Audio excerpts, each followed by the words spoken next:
क्या हम इस पूरे ब्रह्मांड में अकेले हैं? क्या ऐसा हो सकता है कि गोल्डीलॉक्स जोन या एक्सोप्लैनेट्स जिनकी खोज हो रही है या जिनकी खोज नहीं हुई है, उन पर कोई सभ्यता हो?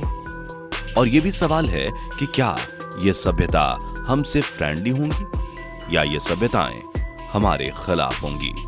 चलिए जानते हैं आज के इस वीडियो में कि क्या सच में एलियंस हैं, और अगर ये एलियंस हैं तो क्या ये हमारे दोस्त हैं या दुश्मन? दोस्तों, आज साइंटिस्ट एक्सोप्लैनेट की खोज कर रहे हैं।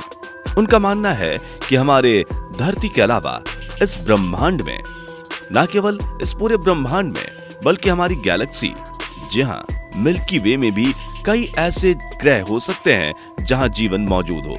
लेकिन सवाल ये बनता है कि क्या ये सारे जो ग्रह हैं जहां जीवन मौजूद हो, वहां ऐसी एलियन सभ्यताएं हो सकती हैं जो हमारी दुश्मन हो? वैसे साइंटिस्ट ये मानते हैं कि धरती का विनाश एस्टेरॉयड के हमले से ही होगा, लेकिन जिस तरह से हम आगे बढ़ रहे हैं और हम खोज कर रहे हैं, ऐसा लग रहा है कि जल्दी ही हमारा सामना एलियंस से होगा। वैसे आपको बता दूं कि एक स्टडी की गई स्पेन स्थित यूनिवर्सिटी ऑफ वीगो के doctoral student in conflict resolution Alberto Caballero ने इन सवालों के जवाब खोजने की कोशिश की है। वो ये ढूंढ रहे हैं कि अगर दुश्मन एलियन सभ्यताएं रहीं और वो धरती पर हमला करती हैं तो क्या होगा? क्या कोई एलियन सभ्यता हमारी धरती पर हमला करने लायक है भी या नहीं? अल्बर्टो लगातार इस खोज को कर रहे हैं। अल्बर्टो कहते हैं कि मेरी स्टडी इस बात का अंदाजा लगाती है कि क्या एलियन हमारी धरती पर हमला करेंगे? क्या ये हमारे दुश्मन होंगे? क्या किसी रहने लायक ग्रह के लोगों या इंसानों के बीच युद्ध की नौबत आएगी? हो सकता है कि ऐसे एलियंस जो दोस्ती के बजाय दुश्मनी में भरोसा रखते हैं। अल्बर्टो एस्ट्रोफिजिसिस्ट नहीं है, लेकिन इससे पहले भी वह अनजान सिग्नलों के बारे में रिसर्च पेपर लिख चुके हैं। अल्बर्टो ने सबसे पहले यह पता किया कि किस देश ने किस देश पर हमला किया। साल 1915 से 2022 तक दुनिया के 195 देशों में से 51 देशों ने किसी न किसी प्रकार का हमला दूसरे देशों पर किया। इस लिस्ट में अमेरिका टॉप पर है। उसने इस समय में 14 हमले किए। इसके बाद अल्बर्टो ने उस देश की मिलिट्री ताकत और हमलों की फ्रिक्वेंसी को जांचा। इसमें भी अमेरिका नंबर 1 पर आया। वह पूरी दुनिया में मिलिट्री खर्च का 38% खर्च कर रहा है।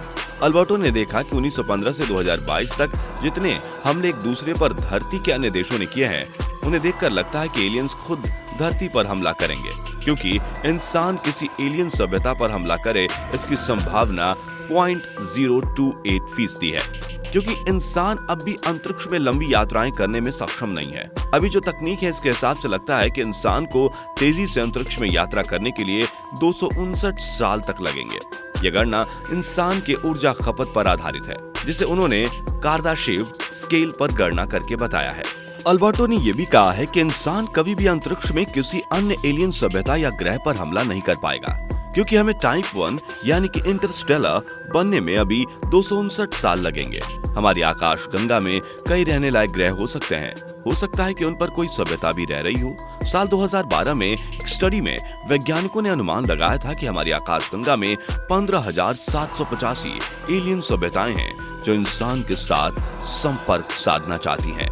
अल्बर्टो ने 15,785 एलियन सभ्यताओं में से सिर्फ 0.22 एलियन सभ्यताओं को ही टाइप 1 पाया, यानी जो सुदूर अंतरिक्ष की यात्रा कर सकती हैं, और ये इंसानों की दुश्मन भी हो सकती हैं, यानी कि हमारी आकाशगंगा में 4.42 एलियन पड़ोसी हैं जो हमसे दुश्मनी रखते हैं या रख सकते हैं। इस आधार पर वो हम पर हमला करेंगे। अल्बर्टो ने इन 15,785 एलियन सभ्यताओं में से सिर्फ 0.22 सभ्यताओं को ही टाइप 1 इसलिए बताया क्योंकि हो सकता है कि कुछ ऐसे भी एलियन सभ्यताएं हों जिनका विकास इंसान से कम हुआ हो। जी हाँ, ऐसे में अगर आपको ये लगता है कि धरती का विनाश एलियन से होगा, तो ये संभावना थोड़ी कम लगती है, क्योंकि इंसान की धरती का विनाश एस्टेरॉयड के हमले से होने की आशंका इससे ज्यादा है कि एलियंस से इसकी विनाश की आशंका, क्योंकि हर 10 करोड़ साल में एक बार ऐसा एस्टेरॉयड धरती से जरूर टकराएगा जो डायनासोर के समय टकराया था। इसलिए धरती से इंसानों को खत्म करने की क्षमता और ताकत फिलहाल तो ऐसे ही किसी एस्टेरॉयड के पास ही है।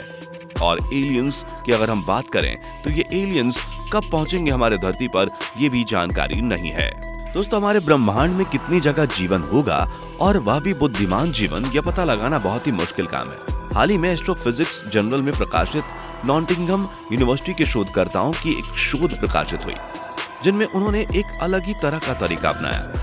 उन्होंने इस पूर्व कल्पना का उपयोग किया कि अगर दूसरे ग्रह पर भी बुद्धिमान जीवन का विकास हुआ होगा तो वह पृथ्वी के जैसे ही हुआ होगा।